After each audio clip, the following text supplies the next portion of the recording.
Tahukah Anda dengan daerah Bukhoro? Bukhoro terletak di Samarkand. Sejak dahulu daerah Samarkand dikenal sebagai daerah Islam yang melahirkan ulama-ulama besar seperti Imam Bukhari yang masyhur sebagai pewaris hadis sahih. Di Samarkand ini ada seorang ulama besar bernama Syekh Jamaluddin Jumadil Kubro, seorang ahlu sunnah bermazhab Syafi'i. Beliau mempunyai seorang putra bernama Ibrahim, dan karena berasal dari Samarkand maka Ibrahim kemudian mendapatkan tambahan nama Samarkandi. Orang Jawa sukar menyebutkan Samarkandi, maka mereka hanya menyebutnya sebagai Syekh Ibrahim Asmarakandi. Syekh Ibrahim Asmarakandi ini diperintah oleh ayahnya yaitu Syekh Jamaluddin Jumadil Kubro untuk berdakwah ke negara-negara Asia.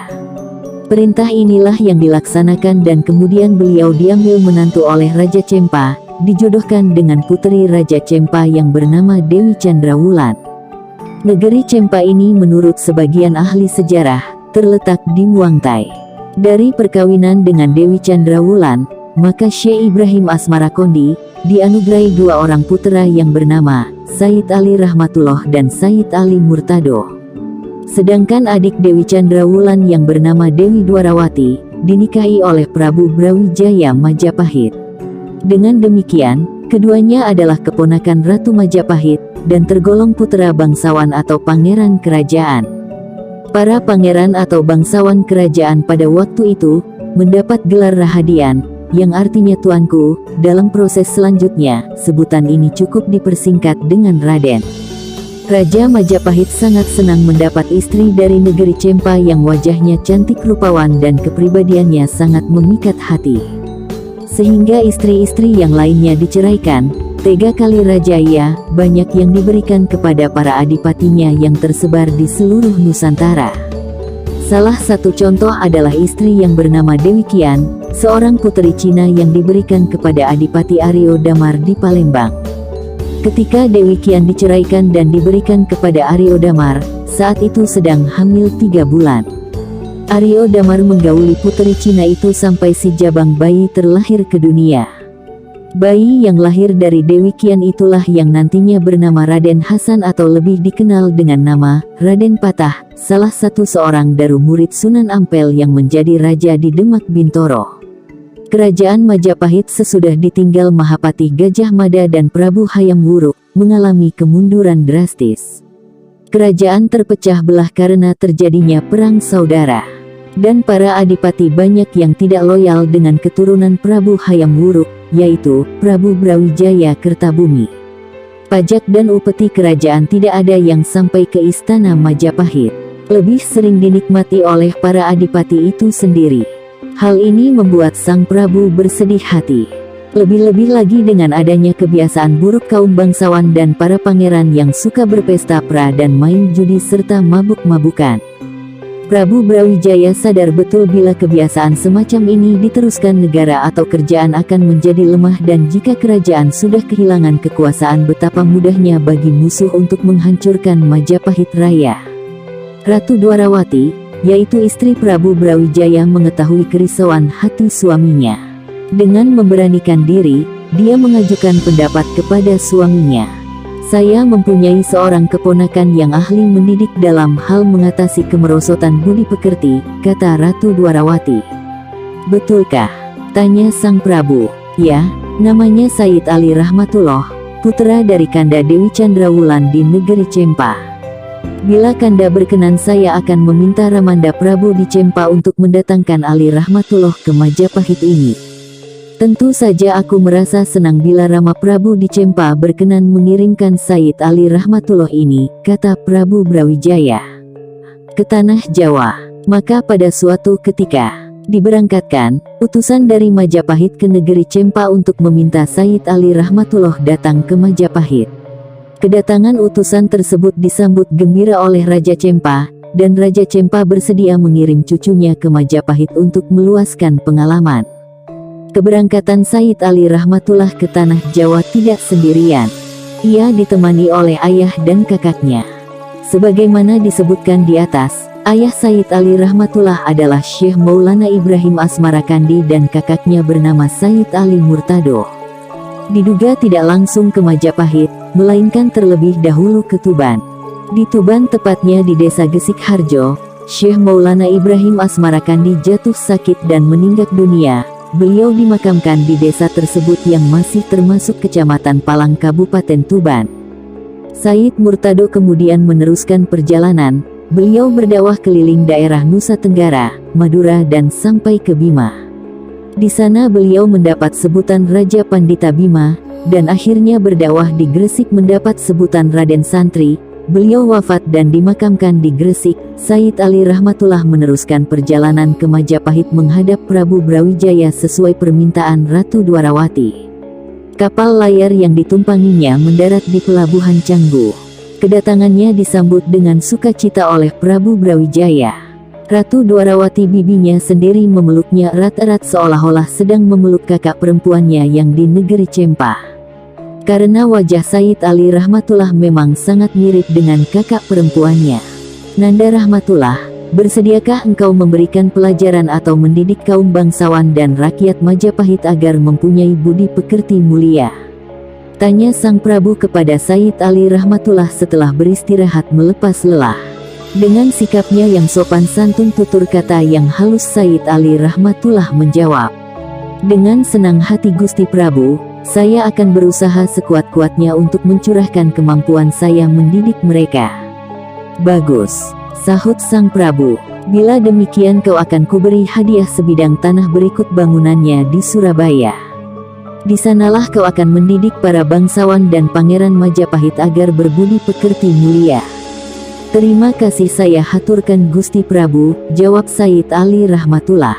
Disebutkan dalam literatur bahwa selanjutnya Said Ali Rahmatullah menetap beberapa hari di Istana Majapahit dan dijodohkan dengan salah satu puteri Majapahit yang bernama Dewi Chandrawati atau Nyai Ageng Manila. Dengan demikian Said Ali Rahmatullah adalah salah seorang pangeran Majapahit karena dia adalah menantu Raja Majapahit. Semenjak Said Ali Rahmatullah diambil menantu Raja Brawijaya, maka beliau adalah anggota keluarga kerajaan Majapahit atau salah seorang pangeran. Para pangeran pada zaman dahulu ditandai dengan nama depan Rahadian atau Raden yang berarti tuanku. Selanjutnya beliau lebih dikenal dengan sebutan Raden Rahmat. 3. Ampel Denta. Selanjutnya, pada hari yang telah ditentukan berangkatlah rombongan Raden Rahmat ke sebuah daerah di Surabaya yang kemudian disebut dengan Ampel Denta. Rombongan itu melalui Desa Krian, Wonokromo terus memasuki Kembang Kuning.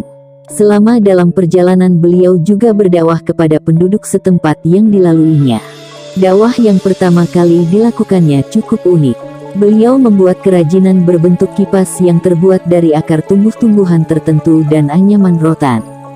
Kipas-kipas ini dibagikan kepada penduduk setempat secara gratis. Para penduduk hanya cukup menukarkannya dengan kalimah syahadat. Penduduk yang menerima kipas itu merasa sangat senang. Terlebih setelah mereka mengetahui kipas itu bukan sembarang kipas, akar yang dianyam bersama rotan itu ternyata berdaya penyembuh bagi mereka yang terkena penyakit batuk dan demam.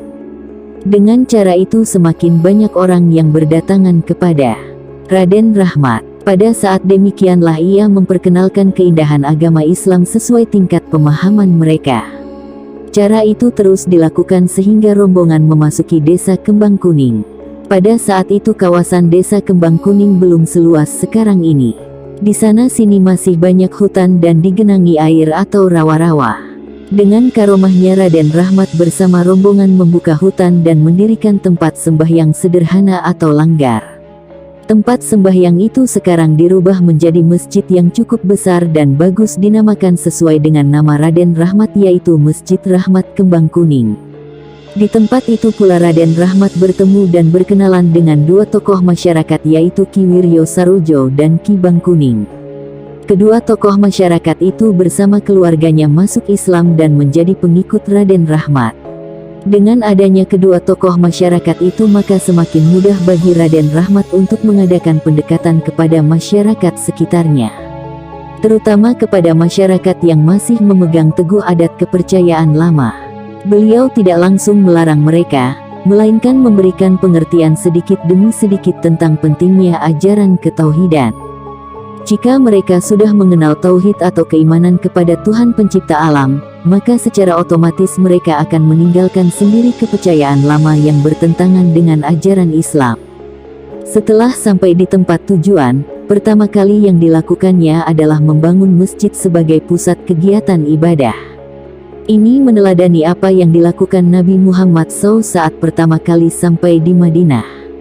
Dan karena menetap di desa Ampel Denta, menjadi penguasa daerah tersebut, maka kemudian beliau dikenal sebagai Sunan Ampel.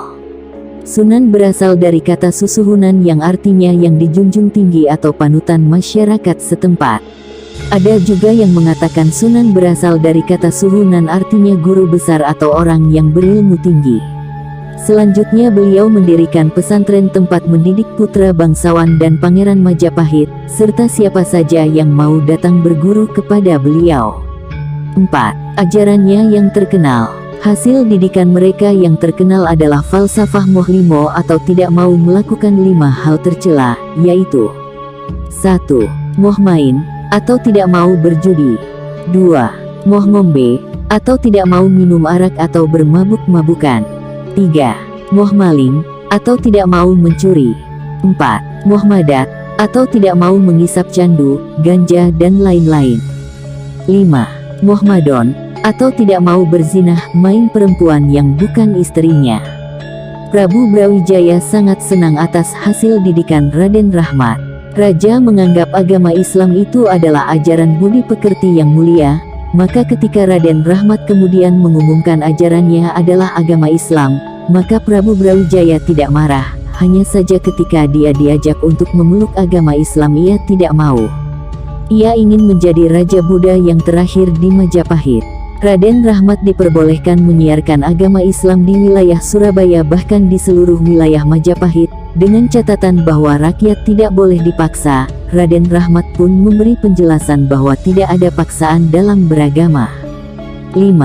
Sesepuh Wali Songo. Setelah Syekh Maulana Malik Ibrahim wafat, maka Sunan Ampel diangkat sebagai sesepuh Wali Songo, sebagai mufti atau pemimpin agama Islam setanah Jawa. Beberapa murid dan putra Sunan Ampel sendiri menjadi anggota Wali Songo. Mereka adalah Sunan Giri, Sunan Bonang, Sunan Derajat, Sunan Kalijogo, Sunan Muria, Sunan Kota atau Raden Patah, Sunan Kudus dan Sunan Gunung Jati. Raden Patah atau Sunan Kota memang pernah menjadi anggota Wali Songo menggantikan kedudukan salah seorang wali yang meninggal dunia. Dengan diangkatnya Sunan Ampel sebagai sesepuh, maka para wali lain tunduk patuh kepada kata-katanya. Termasuk fatwa beliau dalam memutuskan peperangan dengan pihak Majapahit.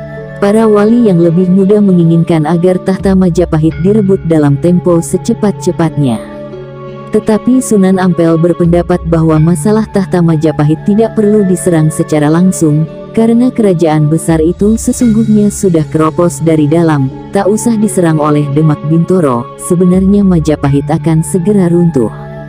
Para wali yang lebih muda menganggap Sunan Ampel terlalu lamban dalam memberikan nasihat kepada Raden Patah. Mengapa Ramanda berpendapat demikian? Tanya Raden Patah yang juga adalah menantunya sendiri. Karena aku tidak ingin di kemudian hari ada orang menuduh Raja Demak Bintoro yang masih putra Raja Majapahit Prabu Kertabumi telah berlaku durhaka, yaitu berani menyerang ayahandanya sendiri. Jawab Sunan Ampel dengan tenang. Lalu apa yang harus saya lakukan? Kau harus sabar menunggu sembari menyusun kekuatan, ujar Sunan Ampel. Tak lama lagi Majapahit akan runtuh dari dalam, diserang adipati lain. Pada saat itulah kau berhak merebut hak warismu selaku putra Prabu Kertabumi. Majapahit diserang adipati lain. Apakah saya tidak berkewajiban membelanya? Inilah ketentuan Tuhan, sahut Sunan Ampel. Waktu kejadiannya masih dirahasiakan. Aku sendiri tidak tahu persis kapankah peristiwa itu akan berlangsung. Yang jelas bukan kau adipati yang menyerang Majapahit itu. Sunan Ampel adalah penasehat politik Demak Bintoro, sekaligus merangkap pemimpin Wali Songo atau mufti agama setanah Jawa. Maka fatwanya dipatuhi semua orang. Kekhawatiran Sunan Ampel pun terbukti. Di kemudian hari ternyata orang-orang pembenci Islam memutarbalikkan fakta sejarah. Mereka menuliskan bahwa Majapahit jatuh diserang oleh kerajaan Demak Bintoro yang rajanya adalah putra Raja Majapahit sendiri. Dengan demikian Raden Patah dianggap sebagai anak durhaka. Ini dapat Anda lihat di dalam serat Darmo Gandul maupun sejarah yang ditulis sarjana Kristen pembenci Islam. Raden Patah dan para wali lainnya akhirnya tunduk patuh pada fatwa Sunan Ampel.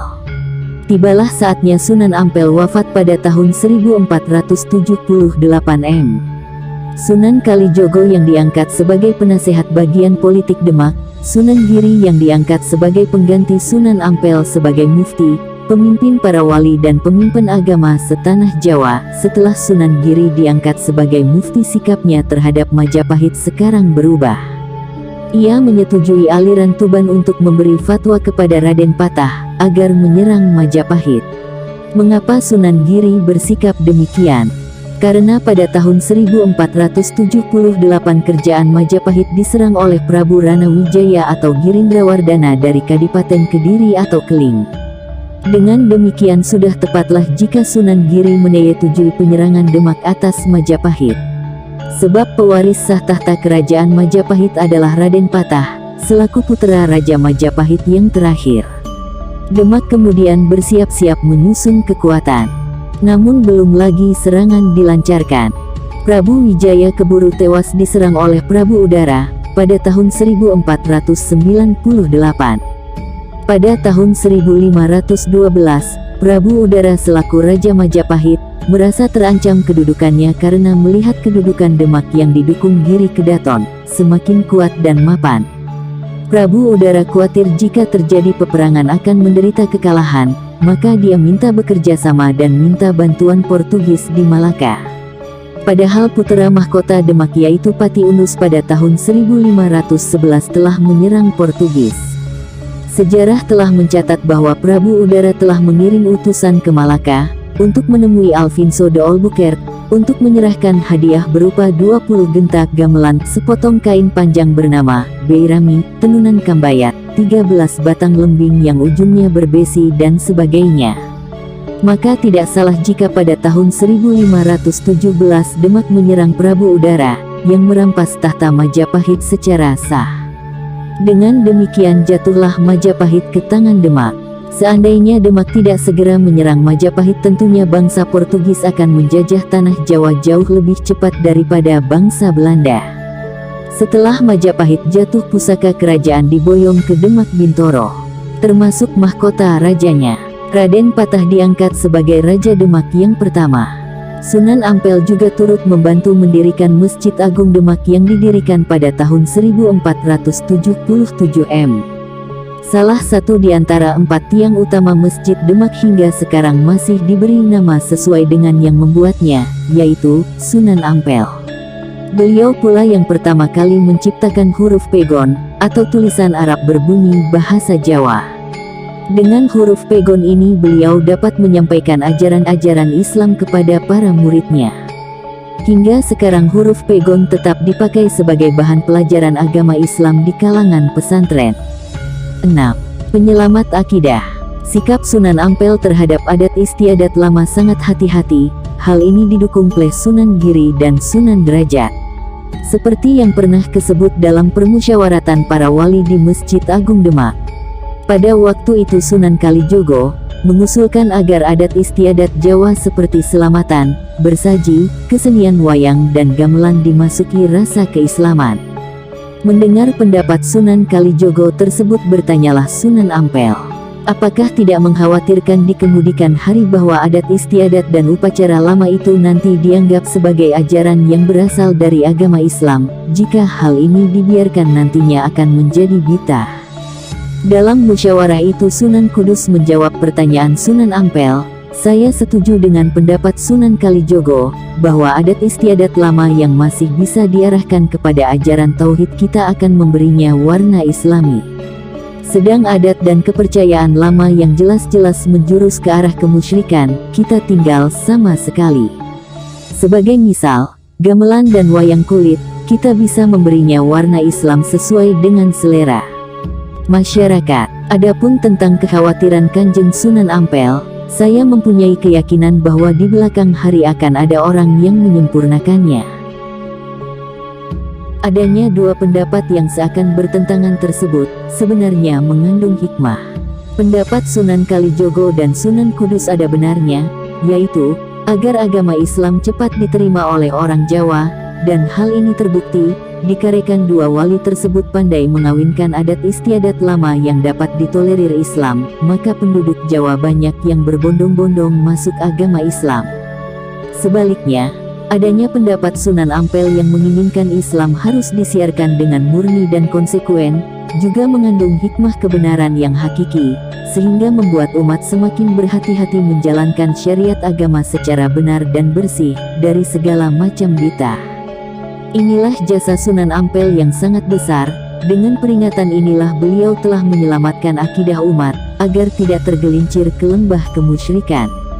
Sunan Ampel wafat pada tahun 1478 M, beliau dimakamkan di sebelah barat Masjid